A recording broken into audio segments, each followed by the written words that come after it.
if your goal is to disappear, then you would do everything in your power to try to disappear. So I guess everything kind of hinged on me dying in the lake. The whole idea was to sell the death. He faked his death, staged a drowning, and vanished overseas. Now, newly released police interview footage is revealing, in his own words, why Ryan Borgwardt tried to disappear and leave everything behind. And we are going to break it all down for you right now. Welcome to Sidebar, presented by Law&Crime. I'm Jesse Weber. Wisconsin father Ryan Borgwardt, who faked his own death, vanished overseas, and left his whole family and community believing he was gone forever, has already faced justice in court. We've talked about that here on Sidebar. But now, for the very first time, for such a confusing and odd case, we are getting to hear in his own words why he did this, why he attempted to pull off this elaborate plan. We have new interview footage that was obtained by Law&Crime, and it is giving us an in-depth look into this guy's plan, his execution, his regrets, and most importantly, the apparent reason why he chose to disappear and leave his entire life and family behind. We're going to take you through this interview, step by step. But first, let's quickly recap how we got here if you're not familiar with the story. So, we go back to August 11th, 2024. The 45-year-old told his family that he was heading out on Green Lake for a routine fishing trip. But hours later, deputies found his kayak overturned, along with his tackle box, fishing rod, driver's license, phone. It looked like a drowning. And for nearly 2 months, dive teams, deputies, volunteers, they searched tirelessly, believing that they were recovering a body. In reality, Ryan Borgwardt, he wasn't dead, but he was already gone. Investigators later discovered that his passport had been scanned at the Canadian border, and a forensic search of his laptop revealed an elaborate escape plan. He had replaced the hard drive, cleared his browser history, moved money into a foreign bank account, and took out a $375,000 life insurance policy and purchased airline tickets. Authorities, they eventually tracked down a woman that Borgwardt had been communicating with overseas, and through her, they made contact with him directly. Soon after, he confirmed he was alive in a proof-of-life video that was recorded in the country of Georgia, where he had apparently rented an apartment and had begun a new life. According to investigators, Borgwardt had stashed an electric bike near the boat launch, overturned his kayak to stage the drowning, then rode through the night before boarding buses and planes that eventually took him across the Atlantic. And after weeks of back and forth with law enforcement, Borgwardt agreed to return to Wisconsin. He was charged with obstruction, right? Obviously, they're dedicating all these resources to a fake incident. He was charged with obstruction, and he entered a not guilty plea. And despite all the money that he had once apparently set aside to disappear, he told the court he couldn't afford a lawyer, that he would represent himself. In the end, ultimately, Borgwardt pleaded no contest to the misdemeanor charge, was sentenced last month to 89 days in jail, but now we have something new. We are getting a closer look at the investigation from the very beginning, including never-before-heard calls and body cam video. And this all starts with the moment that deputies first learned that something was very wrong, when his wife reported him missing after this late-night kayak trip on Green Lake. Green Lake County Sheriff's Office. Hi, good morning. It's Dodge. Have you had any contact with a Ryan Borgwardt? Yeah, I can spell that for you if you'd like. Yeah, just B-O-R-G-W-A-R-D-T.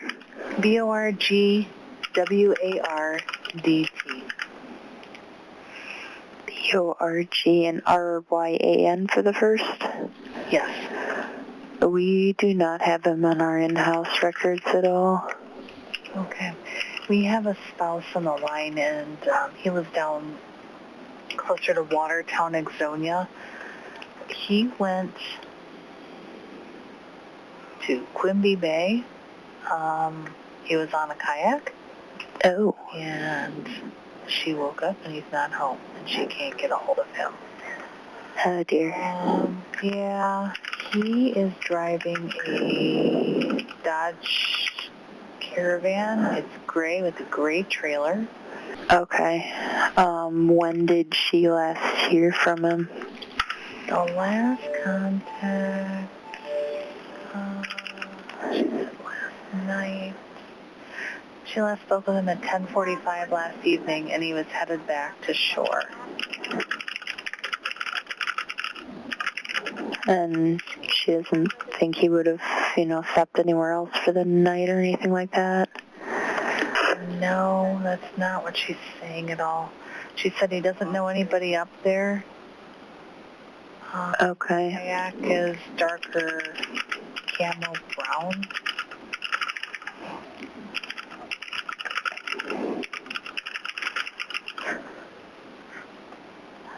Okay. Yeah, I can have deputies head over there and check that out. See if we can locate the vehicle, or I'm assuming he would have parked there then as well, do you think? I would imagine somewhere in that area, yep. He went fishing on the Green Lake, so, Byers Cove Public Boat Landing is maybe where he would have parked. Yeah, I see Quimby Bay's right over there. That's a pretty popular spot in the summers. Yeah, I will talk to my deputies and have them start over that way to check it out. Now, we've been on top of the story from the very, very beginning. And you know why we're able to do that? Because of our sponsor, Morgan & Morgan, America's largest injury law firm, a firm with over 1,000 attorneys. You know why they're so big? Because they win a lot. They have recovered over $25 billion for more than 500,000 clients. Think about that. In the past few months, a client in Florida received $12 million after the insurance company offered just $350,000. Out in Pennsylvania, the client was awarded $26 million. That is 40 times the insurer's $650,000 offer. Another client in Pennsylvania received $29 million after being offered only $500,000. And even if you think your case, isn't worth millions of dollars, why not just start a claim and fight for what you deserve? Morgan & Morgan, they make it so simple. You can start a claim from your phone in just 8 clicks. So if you're injured, you can easily start a claim at forthepeople.com/LC Sidebar by clicking the link below or scanning the QR code on screen. And from there, the search was on. Deputies, they quickly located his vehicle near the water, and their body camera videos, those captured the urgency as they called in detectives. They prepared to launch drones over the lake. It is unoccupied, so stand by. Talking to the wife, he forgot an oar, so he was out on Big Green paddling with a net, so he very well could be out there, yeah. I'm going to use my bino, see what I can find out. 10-4, I'll start head towards the big boat.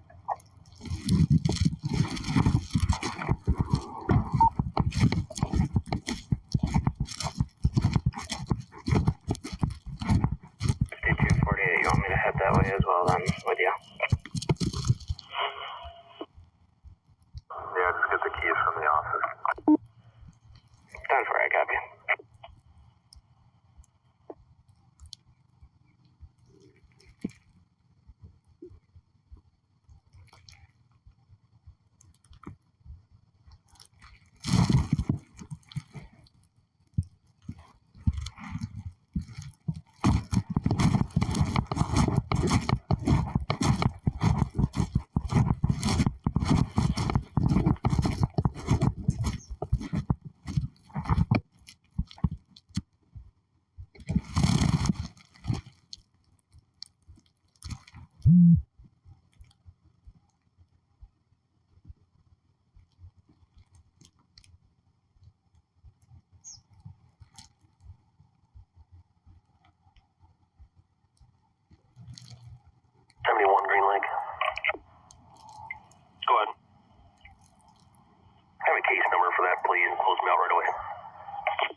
For what? 55 and 48. Looking for? Hey, firm. Tesla.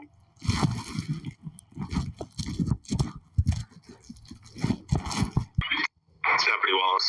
Hey, you know where I'm talking that he's parked? Yeah, by the where people would launch to go duck on the south side. Yeah, but I guess you can walk a kayak across and put it in. Yeah. So it's frosted up, so it's been here. The car hasn't moved. But the way he's parked, it's like he's fishing the south side. So this is my thought. I'm thinking call the drone team out, have them come to Dodge, and they can frickin' run the drone on the south side and around the corners and that to see if he's out there. Correct. I say who do we got on for detectives? Are you in your car? Yeah. Let's see. Detectives. August 12th is Hanson and Ward. I'd call both of them right now, see if they're willing to come fly right now. Alright. I will get a hold of somebody and we'll get it rolling. Alright, I'm gonna keep looking at my vinyls here. I guess I was gonna open the car. She didn't even know he went to Dale fishing, or to get wood pellets, and all of a sudden he came home, or she texted him, "Hey, that car's locked. No note or anything." And he just said, "Hey, I'm going fishing." I'll jump on the boat. Let's see if we can find him somewhere. And go from there, I guess. All right. Yeah, that'll work. All right, sounds good. Of course, we now know that Borgwardt wasn't in the lake at all. And what do we have right now? We got to get to this. The police interview. So in a police interview after he comes back, after his arrest, he explains in detail how he staged the scene and why he spent months preparing to vanish. One of the things that I think we're definitely interested in is why you did what you did. Now, I'm not saying necessarily why you decided to do this act at this point. What I'm more interested in is why you took the things that you took with you, why you did what you did with the phone, if there's anything specific there as to the whys. You know, and one of the things that you mentioned too, and I should probably stop firing so many at you at once, but one of the things you mentioned was the Air Canada to add a layer. You know, talk me through some of that planning and some of the things that you did and why you took the I made it, probably I'll get me in trouble by seeing everything. So. But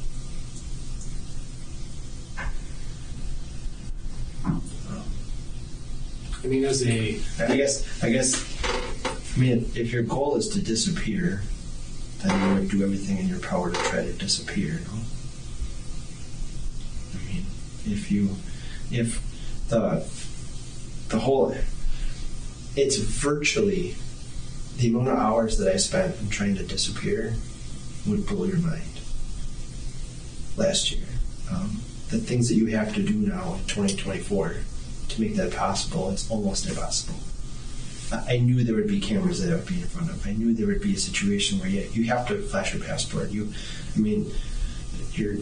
attempting to do this without breaking the law in any way, right? I mean, so as soon as you do a fraudulent, if I have a fake passport made or other things like that could occur, then you're obviously definitely breaking the law and you're definitely getting yourself in trouble. So I wasn't like talking to some Joe on the street to get something made, or you're doing everything as legally as you can to not get in trouble as much as possible. So I guess everything kind of hinged on me dying in the lake. If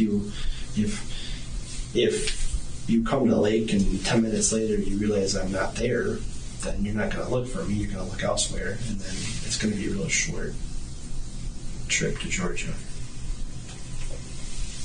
So, I mean, essentially it was in an effort to create as much of a layer of secrecy as possible. Is that fair to say?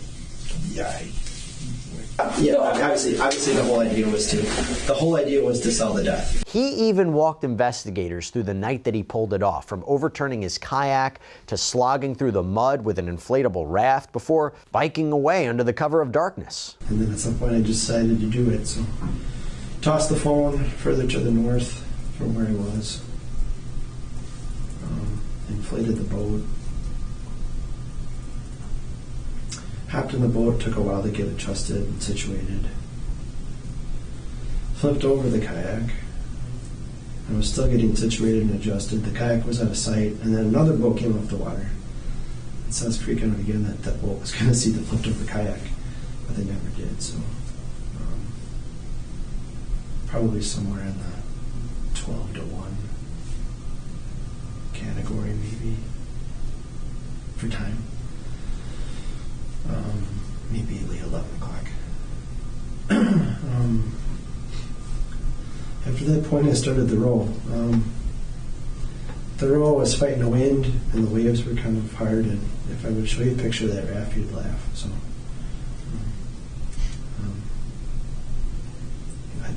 I countless times I said, "Why am I doing this?" But I kept going. Had to take a lot of breaks because it was just physically, besides mentally exhausting, besides only having cereal for a meal that day and nothing else the whole rest of that day for food or water. I guess I did have water later in the afternoon. But I just kind of kept going and going. Finally got to shore. I have no idea how long it took, but it took forever in my head. I saw some lights on the street, so I thought I had a good idea where I was. Took that first step out of the boat, and I was like, yes, a rock, and great. Took a second step out, and I went all the way down into the muck, into my waist. And then the next step, all the way down into my waist. And then the next step, all the way down to my waist. And if the first part wasn't tiring, the second part was awful. And then I was carrying the inflatable, which had a duffel bag on in it. And if you've ever been in that mess over there, but I don't know, 8 to 10 foot cattails and muck. So it's kind of awful. I was kind of sliding the inner tube across that as I was walking through that. Finally got through. And then I was like, well, now I'm all muddy, and I'm just mud from here to there. So I decided to run across the highway quick, hop in the water. I basically took a bathroom here, down, got all the mud off. Then I came back across the highway, and I saw from what I could see in the moonlight, it was just like, I forgot if there was moonlight or not, but to me I could still see pretty clearly that night. I saw all these muddy footprints right across the county road. And it's like, that's a problem. So I quickly went over back to the fresh water, and I tried to start throwing water onto the mud footprints, because I'm like, you see the cars here, and the footprints aren't that far away. I thought for sure you're going to see this. I maybe got 2 footprints out, but it was taking forever, and I'm like, this is impossible. I just got to chance it and go with it. So I finally decided to just leave what it was. Got on the bike. I had way too many. I had 3 bags. It's way overweighted for that bike ride. I had never started the bike before, so I didn't really know how it was supposed to work. It's 1 or 2 or somewhere in that time right now. There wasn't a car that had gone by in that county road for quite some time, so it was pretty quiet. Hopped on the bike. Again, I couldn't get it started, didn't figure out the switch. It was dark a little bit, so I couldn't find the power switch. I did end up pedaling the bike to about the first, I think where that bar is over there, in that south corner, bar restaurant. I kind of stayed out of the light a little bit, but I used some of the light to kind of figure out where the power button was, and then I got it all situated, and once I figured out the go button, it was pretty fun. So as far as the bike ride goes, I zoomed over.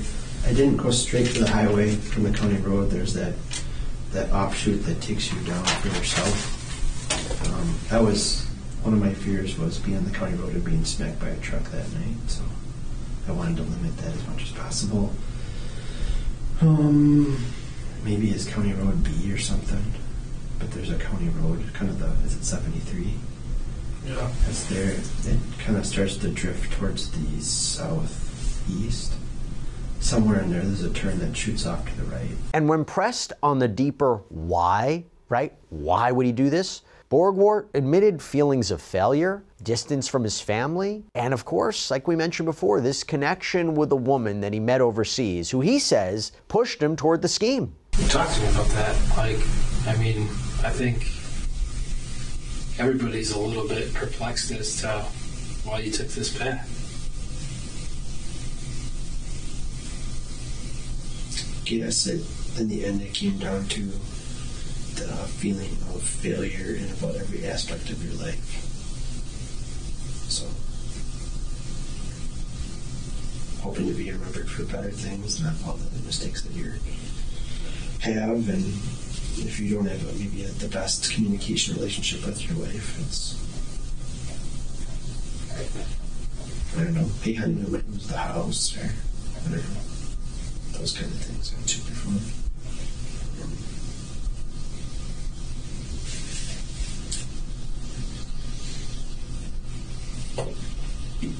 That would be the general answer to that. I love my kids, they're awesome. It's really hard to work somewhere and not talk about your kids when they're awesome. That was hard for them.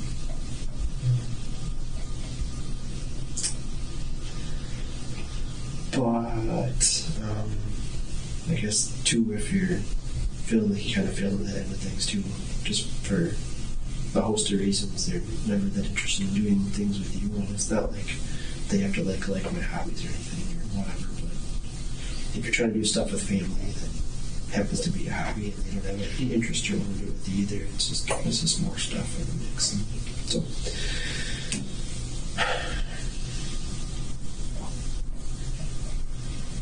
But what gives you some comfort, I guess, I knew that they were surrounded by family and friends that there's obviously a ton of love that they have, so I knew I wasn't like leaving them behind in nothing as far as love and support. But as I kind of said before too, that's all crazy emotional training over months and months and months. I think just the inability to feel like you can talk to your wife about some of this stuff, and maybe the complete hopelessness that you have in the situation that you're in.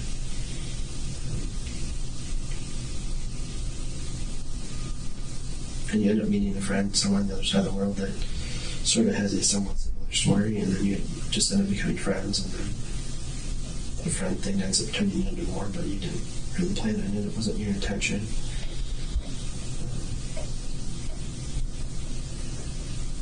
So a door kind of opens up for a way to possibly make some things work like that. He told investigators that he had researched how long it would take before he could be declared legally dead, and even dreamed about building this new life in Georgia. So end of April was when you started to really kind of start conducting your research, like how to either disappear or... Like, is it really possible? Because obviously it's not 18 whatever anymore. There's cameras everywhere and everything's digital, so yeah, that was just, is it even possible? So I was looking at past stories about people that have done it, what worked, what didn't work, how far you could go. I was optimistic because there was a guy, that German millionaire that disappeared for about 6 years. If you heard about that one. Okay, what? It was a German, did you hear about that? I didn't know. Recently, I think even this past summer, fall, there was a German millionaire that went for a ski trip, and he vanished somewhere on the mountaintop. And 6 years later, he was found living in Moscow. And I think that 6th year was this past year. I was like, oh, Kaye, look at that. That guy did it. 6 years, that's not a bad run. So what was your optimal time to disappear that you were hoping for? Honestly, it's 7 years before missing persons turns to dead, so, right? Mm-hmm. So, I researched that kind of stuff. So I knew 7 years would be ideal, and then I was hoping that after at some point that it takes 10 years to become a citizen of... There's a trick of how do you go from one citizen to another citizen when this citizen is already dead. I wasn't sure I was going to do that yet. I was going to hope to figure that out on the way. But yeah, the magic numbers that I knew were 7 years, and then 10 years of living in Georgia, you can just apply to be a citizen. So you're hoping to at least hit that 7 year mark and be declared deceased here? And then hopefully I'm totally done over here. Mm-hmm. And then things are better over there. So they still had to be there for 10 years. However, you have to flash a passport So the beautiful thing in Georgia is it's visa-free for a lot of countries. And it's 364-day visa-free. So it's like you can literally live in Georgia for 364 days, drive over to Turkey, get your passport scanned, and drive back into Georgia and stay for another 364 days. And you can do that indefinitely per current law. So there's so many people right now that are young, looking to try the world. Then also there's entrepreneurship, 1% tax in Georgia. So if you want to be like a computer guy, you can have an apartment, have a business, 1% tax on your business. Cost of living is super cheap. You make $30,000 a year, you live like a prince over there. It's an no-brainer. The temperatures are awesome. It's perfect. So you said you took about, I can't remember, like about $5,000 with you? About $5,500, I think, is what I took. And then you had a bunch of like gift cards and some other stuff too. So just the two Western Unions. Western Union. What about the Commerce ones?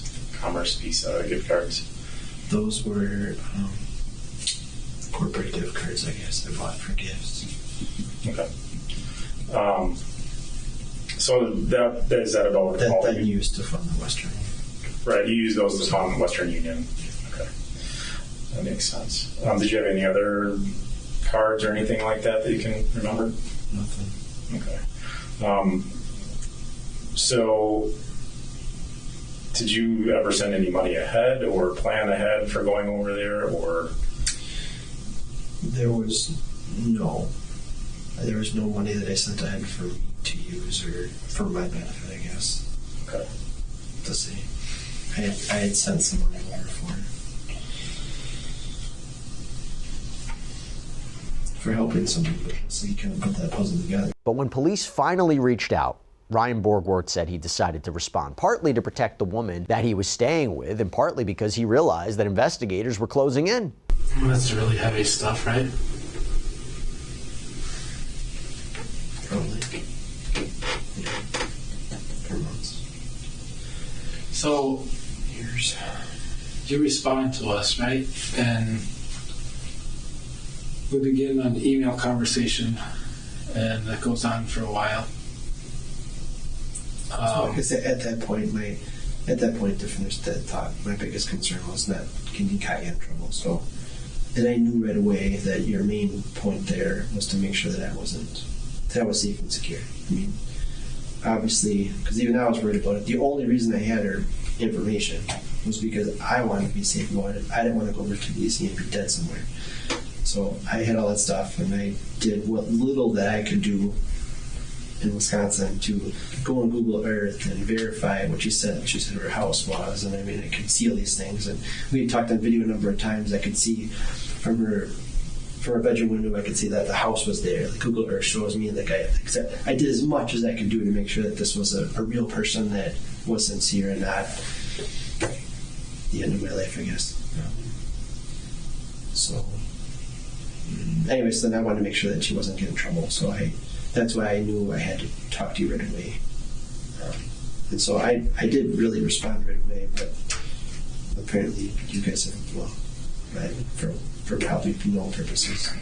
Secure email systems have problems with secure email systems, I guess. Yeah, that was a hurdle we had to get over. So this one's, I mean, Proton Mail's, I think, a pretty common secure email system, but I guess you guys don't like it, but it's out of Switzerland. So I think when you're in, as far as I understand, if you're both Proton emails, you log in and it's like completely secure. If you have access points like from here to there, it would be different. But I mean, otherwise, I think you can track locations and everything else from emails, neat stuff like that. So there's a lot of metadata associated with emails, obviously. And, the Proton Mail's used by a lot of journalists and people in foreign countries, and so it's not like, I mean, yeah, I'm sure there's all kinds of bad guys that use this stuff, but there's all kinds of good people that use this stuff too. So. Right. Like Telegram too, same thing. Yeah, and on that end, I appreciate you being patient with us, and we did have an IT hurdle that we had to overcome there. And I appreciate the patience with me on that too. So that conversation begins and continues, and the reason that you continued that was for fear of Katya being. My first priority was making sure that she didn't get in trouble.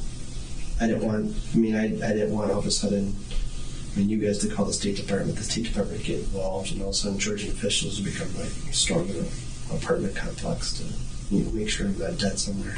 Right. Okay. I thought that was a legit concern. Yeah. So.